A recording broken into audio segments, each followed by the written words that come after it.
এখন আমি আছি যশোর বড় বাজারের ভিতরে। দেখেন বিভিন্ন ধরনের জিলেপি।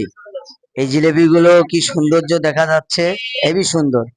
আরো বিভিন্ন ধরনের জিনিস আছে, আপনার এখানে বাতুসা দেখা যাচ্ছে, তারপরে কদমা দেখা যাচ্ছে, মিষ্টি ও বিভিন্ন ধরনের আইটেম, খেজুর আছে। যশোর বড় বাজারের ভিতরে যেখানে খেজুর বিক্রি হচ্ছে, ইফতারির আয়োজন। এখানে ফল আছে, আরো অনেক ধরনের আইটেম আছে। এখানে খেজুর দেখেন, 8-10 রকমের খেজুর। এখানে আসলে আপনারা বিভিন্ন ধরনের জিনিস পাবেন এখানে, ঠিক আছে গাইস। এখানে বিভিন্ন ধরনের আইটেম জিলেপির অ্যাকশনটা দেখেন, কি সুন্দর জিলেপি তৈরি হচ্ছে এখানে। এই জিলেপিগুলো হেবি সৌন্দর্য ভাবে তৈরি হচ্ছে, বুঝেছেন? এই জিলেপিগুলো আমাদের যশোরে আগে ছিল না, এখন মনে করেন যে খুবই সুন্দরভাবে, কি সুন্দরভাবে দেখেন বানানো হচ্ছে জিলেপিগুলো।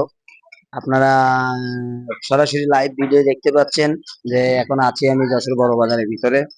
এখানে অনেক ধরনের আইটেম আছে। আহ, এগুলো সব বিক্রি হচ্ছে। নাম হলো রেশমি, বুঝছেন? এই জিলেপির নাম হলো রেশমি জিলেপি। এগুলো 220 টাকা, 250 টাকা, 300 টাকা কেজি, যে যেমন আছে। এটি রমজানের উপলক্ষে। তা কয়টার থেকে কয়টা দোকান খোলা থাকে আপনার? আমার দোকান খোলা রাত 11টা পর্যন্ত, সকাল 8টা থেকে রাত 11টা পর্যন্ত। হ্যাঁ, কথা বল, কি বল? সকাল 8টা থেকে রাত 11টা পর্যন্ত। এখানে বিভিন্ন ধরনের আইটেম আছে, আপনারা আসবেন, এসে বিভিন্ন ধরনের আইটেম দেখাচ্ছি আপনাদের গাইস। ঠিক আছে, আসসালামু আলাইকুম।